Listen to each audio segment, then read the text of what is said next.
hero నువ్వే friend నీకోసమే డప్పుల్ sound అసలు తగ్గక అట్నే ఉండు మొక్కుతారు కాళ్ళు రెండు నిన్నే చూస్తున్నది చూడు ఊరు మొత్తం దేవుళ్లాగా వన్ వేలోన నువ్వు వెళ్ళిన ఆఫర్ నిన్ను అందరిలాగా రథం మీద నువ్వే అలాగా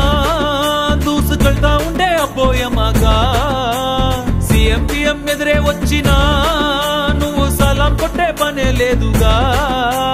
ముందర్లాగా అంత ఈజీగా నిన్నే కలుసుకోలేరుగా నీతో ఫోటో దిగాలన్నా సచ్చేటంత పనవుతుందిగా